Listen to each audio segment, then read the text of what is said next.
9월 19일 저희들에게 주신 하나님 말씀 열왕기상 14장 14절로 20절까지 말씀입니다. 여호와께서 이스라엘 위에 한 왕을 일으키신즉 그가 그날에 여로보암의 집을 끊어 버리리라. 언제냐 하니 곧 이제라. 여호와께서 이스라엘을 쳐서 물에서 흔들리는 갈대같이 되게 하시고 이스라엘을 그의 조상들에게 주신 이 좋은 땅에서 뽑아 그들을 강 너머로 흩으시리니 그들이 아세라상을 만들어 여호와를 진노하게 하셨음이니라.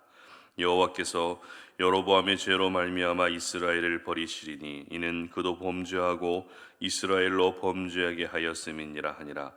여로보암의 아내가 일어나 디르사로 돌아가서 집 문지방에 이를 때에 그 아이가 죽은지라. 온 이스라엘이 그를 장사하고 그를 위하여 슬퍼하니 여호와께서 그의 종 선지자 아히야를 통하여 하신 말씀과 같이 되었더라. 여로보암의 그 남은 행적 곧 그가 어떻게 싸웠는지와 어떻게 다스렸는지는 이스라엘 왕 역대지략에 기록되니라. 여로보암이 왕이 된 지 22년이라. 그가 그의 조상들과 함께 잠에 그의 아들 나답이 대신하여 왕이 되니라. 아멘. 죄가 아닌 믿음의 아이콘이 되라라는 제목으로 오늘 아침 말씀 전합니다. 그림을 뜻하는 그리스어 중에 이콘이라는 단어가 있습니다. 그리고 우리가 많이 들어봤던 아이콘이라는 단어도 있죠. 바로 이 그리스어 이콘에서 아이콘이라는 말이 나오게 됐는데요. 아이콘이 무엇인지 여러분 알고 계실 것입니다. 흔히 컴퓨터 바탕화면에서 볼 수 있는 이 아이콘은 내가 표현하려고 하는 그 정보 내용을 사람들이 한눈에 볼 수 있도록 그림으로 만들어 놓은 것입니다. 여러분이 스마트폰을 사용하면서 유튜브를 보시거나 아니면 검색을 하기 위해서 해당되는 어플의 아이콘을 클릭하게 되면 아이콘은 그 안에 있는 모든 정보 내용들을 여러분들에게 또 제공하게 되는 것이죠. 그래서 이 아이콘이라고 하는 표현은 참 우리가 살아가는 삶의 다양한 영역에서 사용되는 것을 볼 수 있는데요. 예를 들면 세계적으로 유명한 아이돌 가수를 가리켜서 어떻게 이야기합니까? 이 시대를 대표하는 아이콘이다 이렇게 이야기를 하죠. 그리고 요즘에 마라탕이라든지 탕후루와 같은 그런 음식들, 간식이 유행하고 있는데 이러한 음식을 가리켜서 중국 요리의 아이콘이다라고 이렇게 말하기도 한다는 것입니다. 오늘 본문은 북이스라엘의 초대 왕이었던 여로보암의 마지막 모습을 기록하고 있습니다. 여로보암은 하나님께 분명히 축복을 약속받은 사람이지만 축복의 주인공이 되는 길을 거절하고 자기 마음대로 살다가 결국에는 저주의 인물이 되고 맙니다. 이 여로보암의 인생을 저주의 인물, 저주의 인생이다라고 말할 수밖에 없는 이유는 이 여로보암은 죄의 아이콘이었기 때문입니다. 본문 16절 말씀을 한번 보도록 하겠습니다. 16절입니다. 여호와께서 여로보암의 죄로 말미암아 이스라엘을 버리시리니 이는 그도 범죄하고 이스라엘로 범죄하게 하였음이니라 하니라. 아멘. 성경이 기록하고 있는 여로보암의 업적은 아무것도 없습니다. 유일하게 기록된 행적이 바로 우상을 만들었고 죄를 지었다는 것입니다. 그것도 자기 자신만 죄를 지은 것이 아니라 온 이스라엘 백성들까지 함께 죄를 짓도록 부추겼고 죄를 짓는 모든 계기를 제공했다라는 것입니다. 이와 같은 죄의 결과는 절대 좋을 리가 없겠죠. 죄의 결과는 언제나 가장 고통스러운 심판일 수밖에 없는 것입니다. 이 여로보암의 죄에 대한 결과가 오늘 본문의 14절과 15절 말씀에 잘 기록되어 있습니다. 한번 읽어보도록 합니다. 여호와께서 이스라엘 위에 한 왕을 일으키신즉 그가 그날에 여로보암의 집을 끊어 버리리라. 언제냐 하니 곧 이제라. 여호와께서 이스라엘을 쳐서 물에서 흔들리는 갈대같이 되게 하시고 이스라엘을 그의 조상들에게 주신 이 좋은 땅에서 뽑아 그들을 강 너머로 흩으시리니 그들이 아세라상을 만들어 여호와를 진노하게 하였음이니라. 아멘. 하나님은 죄의 결과로 두 가지를 말씀하십니다. 첫 번째는 한 왕을 일으키셔서 여로보암의 집을 끊어버리시겠다는 것입니다. 이 예언은 여로보암의 아들 나답이 왕이 되었을 때에 바아사라는 사람이 모반을 일으키면서 그대로 현실이 됩니다.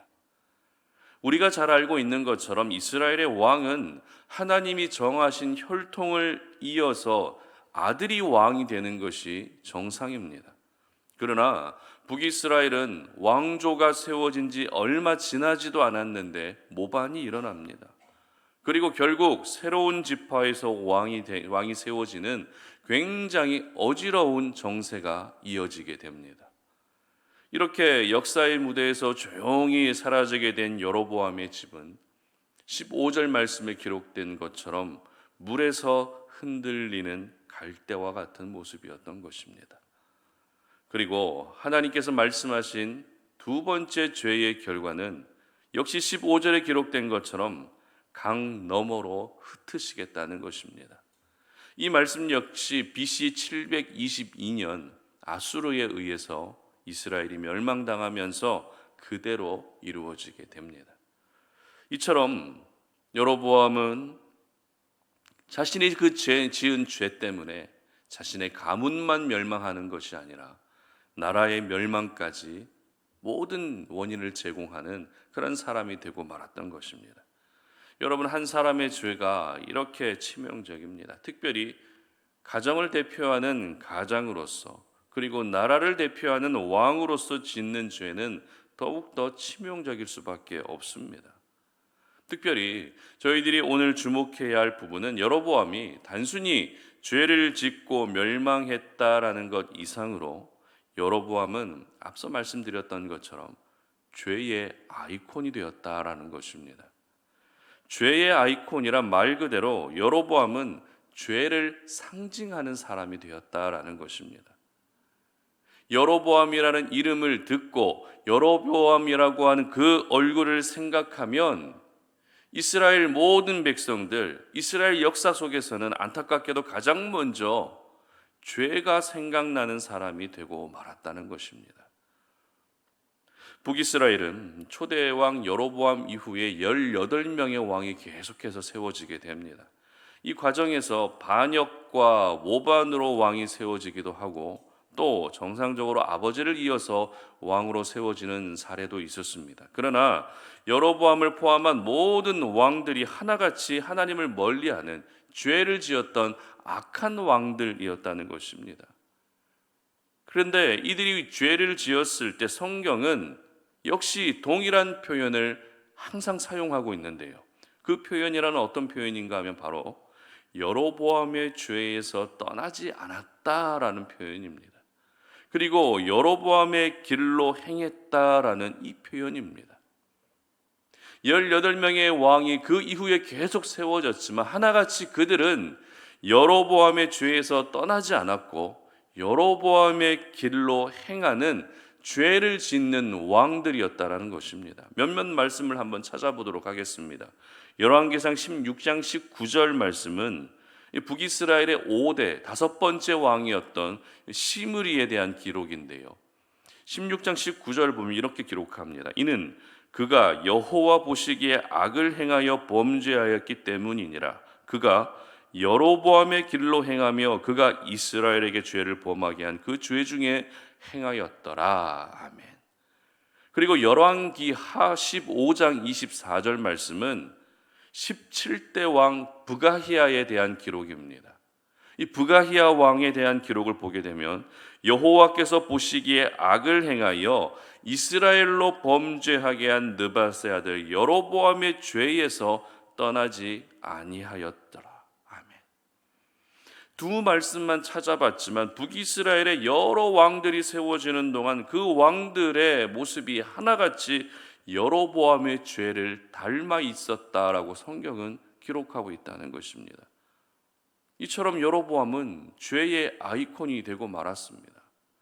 전혀 상관없는 사람이 왕이 세워졌음에도 불구하고 그 왕이 죄를 짓는 모습을 보며 여로보암이 항상 언급될 수밖에 없는 죄의 아이콘이 되고 말았다는 것입니다.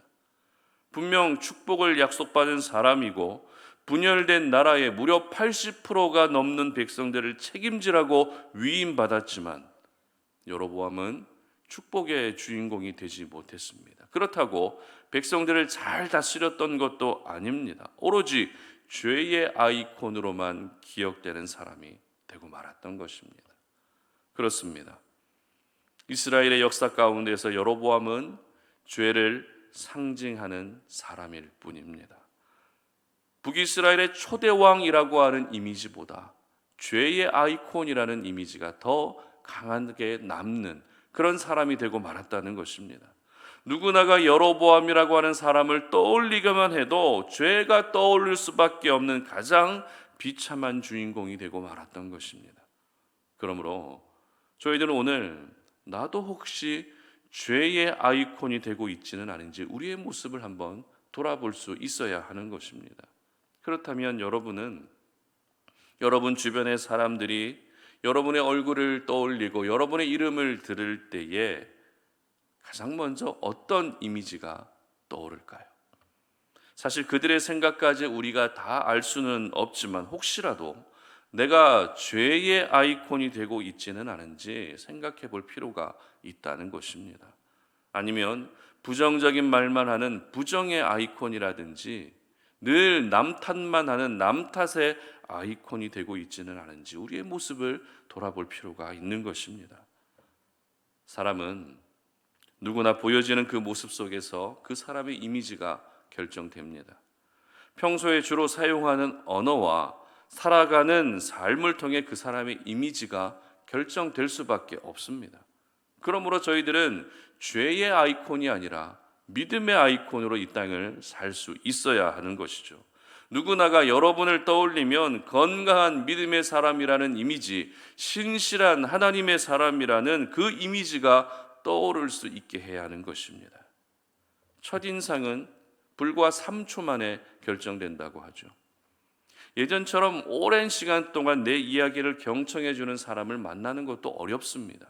상당 부분들이 순식간에 결정되는 세상이 바로 우리가 살고 있는 이 세상입니다. 그리고 아이콘 하나만으로 사람의 마음을 움직이는 세상이 우리가 살고 있는 이 세상이라는 것입니다. 그러므로 여러분은 여로보암처럼 죄의 아이콘이 되는 일이 절대 없으시기를 바랍니다. 여러분은 이 시대의 모든 사람들의 마음을 움직일 수 있는 믿음의 아이콘이 되시기를 바랍니다. 뿐만 아닙니다. 우리 예수님께서 보여주셨던 사랑과 희생의 아이콘도 되시고 섬김과 나눔의 아이콘도 되시고 기도의 아이콘, 전도의 아이콘이 될 수 있었으면 좋겠습니다.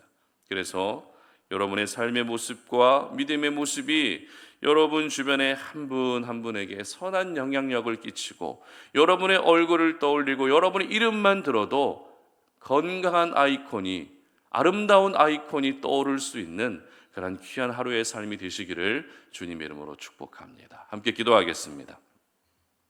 살아계신 하나님 감사합니다. 오늘도 우리가 이 아침에 주님 앞에 나와 기도하며 오늘도 우리의 모습을 돌아봅니다. 하나님, 내가 혹시 여로보암처럼 죄의 아이콘이 되고 있지는 않은지 우리의 모습을 한 번 더 이 시간에 또 돌아보게 됩니다.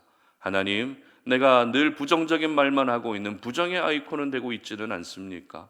어떤 일이 생기면 항상 한숨 쉬고 또 남 탓하는 그런 아이콘이 되고 있지는 않습니까? 아버지 하나님, 오늘 이 시간 우리가 주의 말씀 앞에 우리의 모습을 돌아보니 여로보암처럼 죄의 아이콘이 되는 것이 아니라 신실한 하나님의 사람이라고 하는 믿음의 아이콘으로 살아갈 수 있는 우리 모든 성도님들의 삶이 되게 하여 주시옵소서. 우리의 얼굴을 떠올리고 우리의 이름을 떠올릴 때마다 그들에게 항상 신실한 믿음의 사람이라는 그 아이콘들이 떠오를 수 있는 그런 우리 모든 성도님들의 삶이 되게 하여 주시옵소서. 감사드리며 예수님의 이름으로 기도드립니다. 아멘.